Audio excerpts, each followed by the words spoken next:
बिस्मिल्लाहिर्रहमानिर्रहीम। दोस्तों, डॉक्टर साजिद कैसरानी आपकी खिदमत में हाजिर हूँ।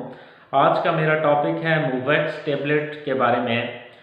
मूवैक्स टेबलेट 2 mg और 4 mg की स्ट्रेंथ में अवेलेबल है।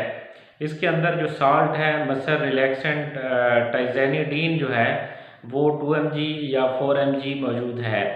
आप तमाम दोस्तों से गुजारिश है मेरा चैनल सब्सक्राइब कर लें और बेल आइकॉन प्रेस कर लें।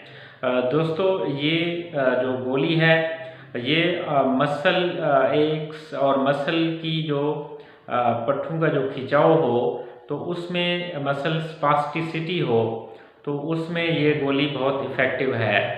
और इसका जो है इस्तेमाल जो पट्ठों का खिंचाव है या पट्ठों के अंदर जो दर्द है इसमें साथ और पेन किलर नसेड्स मिला के आप इसको इस्तेमाल कर सकते हैं। तो ये काफ़ी जो है वो इफ़ेक्टिव है।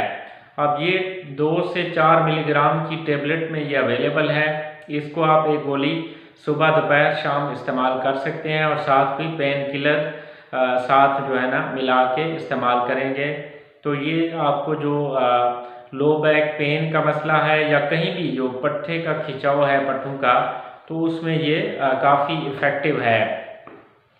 तो इसके अलावा आपको कहीं भी जो है कोई मसल का कोई खिंचाव है, मायोफेशियल पेन है, लो बैक पेन है, ट्राइजेमिनल न्यूरल्जिया है, स्पाइनल कार्ड इंजरी है, या कोई भी जो है कहीं पे भी अगर आपको आपके पट्ठों में खिंचाव है दर्द है तो उसमें ये दवाई जो है ये काफ़ी इफ़ेक्टिव है। और आपको खासकर जो सर्दियों में जो है पट्ठों का खिंचाव और दर्द की तकलीफ़ काफ़ी ज़्यादा होती है तो उसमें ये बहुत इफ़ेक्टिव है और बहुत यूज़फुल है और इसको डॉक्टर्स जो हैं वो इस्तेमाल कर रहे हैं। तो आज की वीडियो आपको अच्छी लगी हो तो मेरा चैनल ज़रूर सब्सक्राइब करें और बेल आइकॉन ज़रूर प्रेस करें। शुक्रिया।